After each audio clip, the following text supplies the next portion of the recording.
Wi-Fi. I don't know how you're getting Wi-Fi on a train. In that cell reception, man, it might be going like back and forth.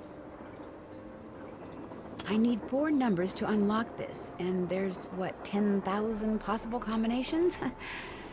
Guessing could take me a while. Yeah, well, we'll figure that out later. But right now we don't know what the combination is, sadly.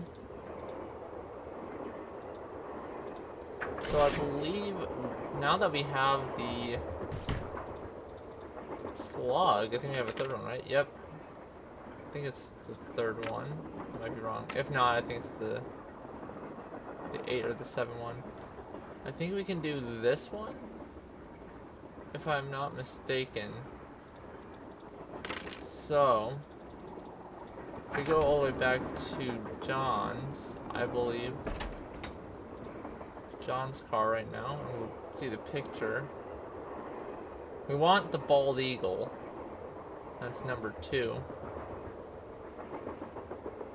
And the duck, actually. We do want the duck, which is 1. So I think we will be able to get those. I believe.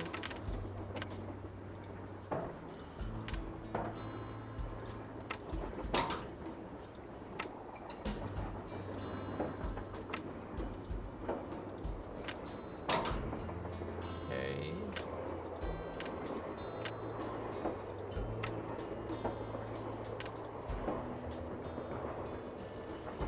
I don't think I can.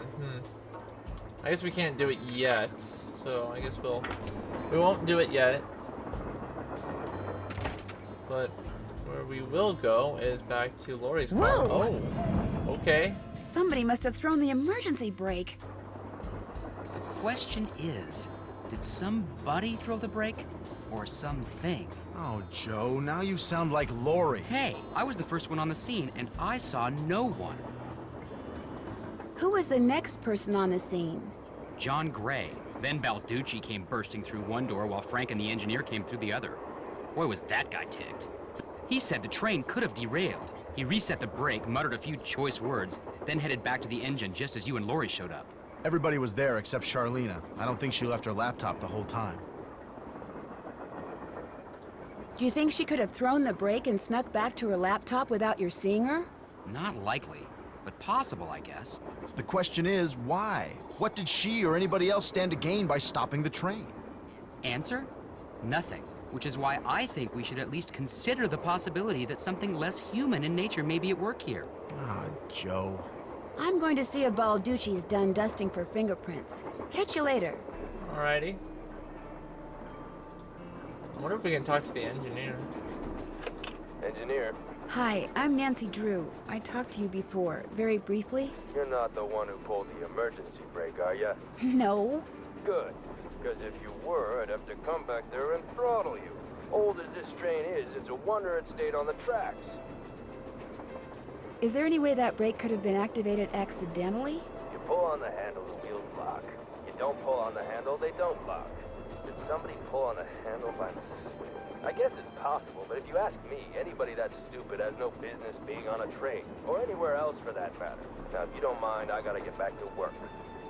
He's very focused. You have to give the engineer a lot of credit, I guess.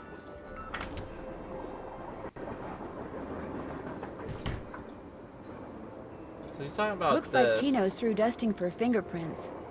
Yeah, so that's the emergency brake that they're talking about.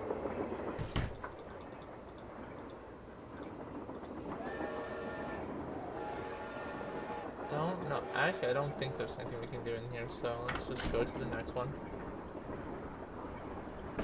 Let's talk to Tino about what happened. Glad you dropped in. Lori told me she'd given you a letter from Jake Hurley that says how to find his mine.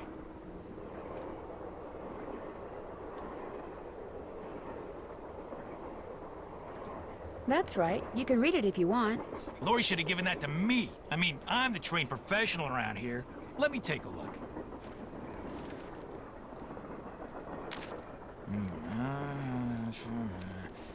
I've seen enough.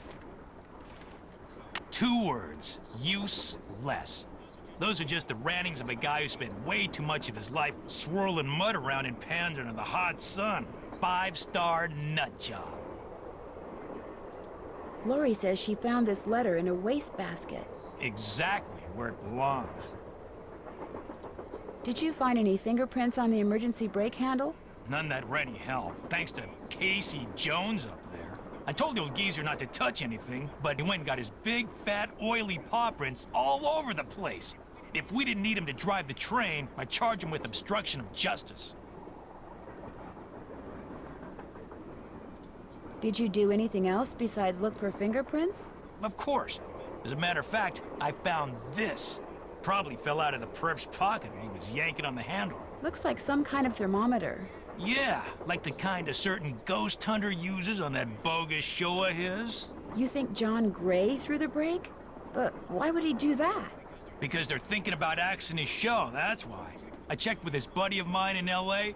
Gray's got to come up with something real big real soon, or he's toast. And you can't get much bigger than a train with a spooky past that's prone to strange accidents. Spooky now, past, can you? am I right, fellas? Have you confronted John with your suspicions? All in due time. I always like to get my ducks in a row before I make an arrest. You're going to arrest him? Hey, the train could have derailed. We're talking reckless endangerment, attempted assaults, maybe even attempted murder. John Gray wanted publicity. That's exactly what I'm gonna give him. Thanks for your help. Not a problem. Alrighty. Well, I want to go back to Lori's car. So that was planned.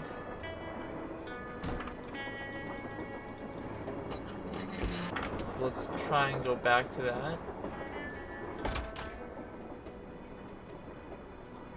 think I should get this item now. I can use this to open that grate I saw in Camille's car. Yep.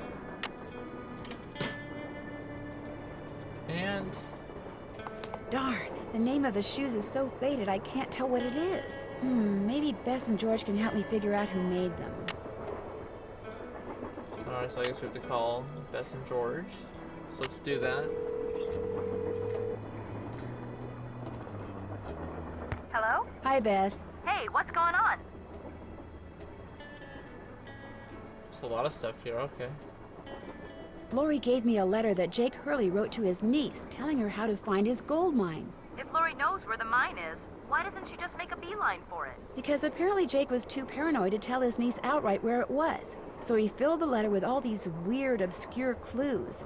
I don't think Lori could make heads or tails of them. I know I barely can. Sounds like when he lost his wife, Jake may have lost a few marbles as well.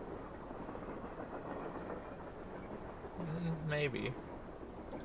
The name of the company that made Jake's wife's dancing shoes is too faded to read. But to find Jake's mine, I need to know what it is. Hey, I know what you can do. Take a picture of them with your cell phone, then send it to us, and we'll check them out for you. But I thought you guys had to paint Bess's room. Boring.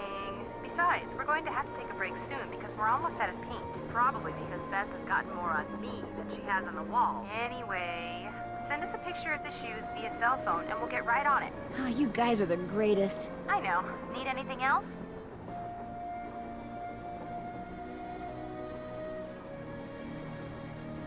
Tino Balducci definitely has a thing for Lori Gerard. Really? Ooh, I bet the tabloids would love to hear that. What's more, I get the feeling Lori feels the same way about him. You mean there's some kind of mutual attraction thing going on between them? Something's going on between them. I'm not really sure what. We'll find out. I mean, that's a mystery worth pursuing. To heck with this Jake Hurley stuff. You'd give up the possibility of finding gold for gossip, Bess? For gossip this good? Oh, yeah.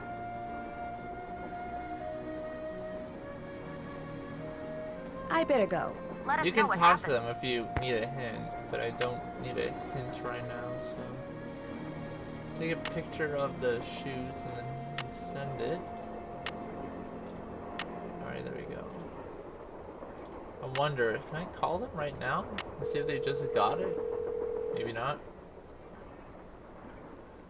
Hello? Hey, Bess, it's me. Got the name of those dancing shoes yet? Still working on Alrighty, I'll never talk to you mind. guys later. it. Let us know what I guess we have to happens. wait a little bit. Makes sense. So we can talk to Lori, I believe, right now.